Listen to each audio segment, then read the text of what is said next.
The Youth at Risk project we started in 2008.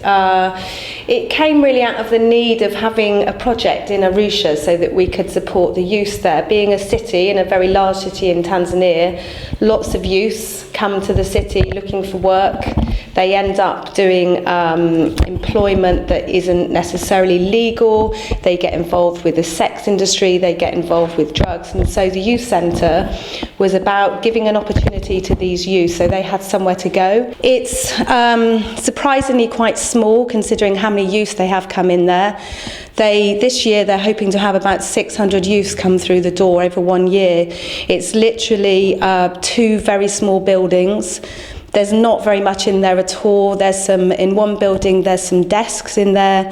There's a blackboard in there, but there's desks and chairs, and it's quite run down in there. It's very basic. The second building, which is next door, has a very tiny IT suite which has maybe 5 or 6 computers.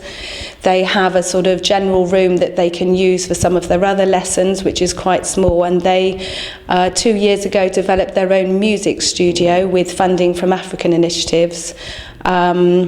And they've got a sort of small outside area, and when they do their sports activities they tend to use a local college who provides them with sports grounds to go and do things like their football and their netball.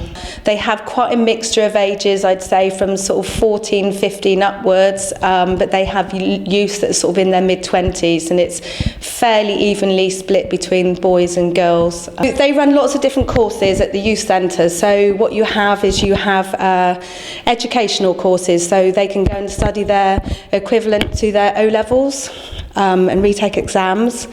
You have vocational courses where they can do travel and tourism courses, language courses, drama. I think that despite the small amount of funding they've got, they've achieved quite a lot. 2 years ago, they probably only had 150 registrations in a year, whereas this year what they're hoping to have is nearly 600. What they've also introduced this year is what they call a community outreach programme, so to try and reach those students that can't come into the centre, that live perhaps in the very poor areas of the city, in the ghettos. They are now taking the programme out to those areas in the evenings, and they're concentrating on perhaps 2 or 3 different areas. And in the evenings they're running sort of sports sessions, they're running some of the life skill education sessions about HIV and AIDS, about drugs misuse, about alcohol and the dangers of it, and I think that that's a real credit to them that they've actually got the strength now to take this programme out and reach so many more youths.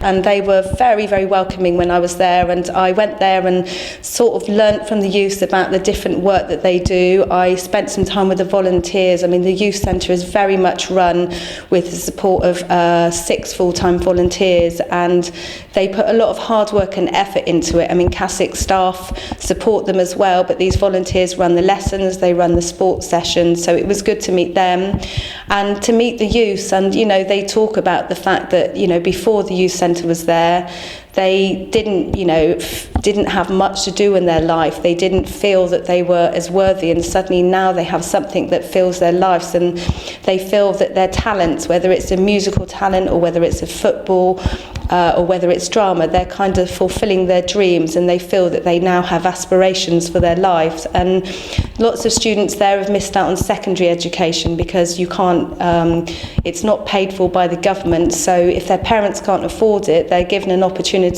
to get some of that education at the centre, and then they can actually take the exams and then see if they can go back into education. And it's just very positive, they were very positive youth. They don't dwell on the fact that they've missed out, and they don't dwell on the fact that they have less than others around them. They're just very positive, and they also talk about the sort of the life skills training they have, and the HIV and AIDS education, and the fact that they're learning many things that they weren't aware of before, and again wouldn't have the opportunity to learn. I think that the youth centre itself wants to do so much more, but they're limited within the buildings that they're in at the moment, and the fact that actually they have an IT suite, but it's very limited in what they can offer students and what they can teach them.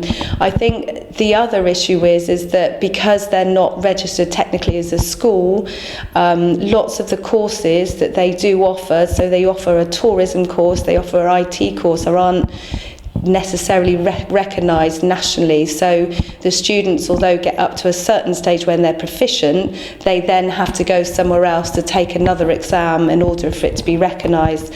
But in order to get that status where they could be perhaps providing exams that would enable students to get that recognition nationally, they'd obviously need more money to invest into change the status of the centre to maybe a training facility or an educational facility. It's a really positive project. I was very endeared to the youth when I was there. They were, I turned up and they spontaneously did music recitals, they did drama, and they're just very enthusiastic and just incredibly grateful to be given that opportunity. And I think it's a really positive thing to be part of that.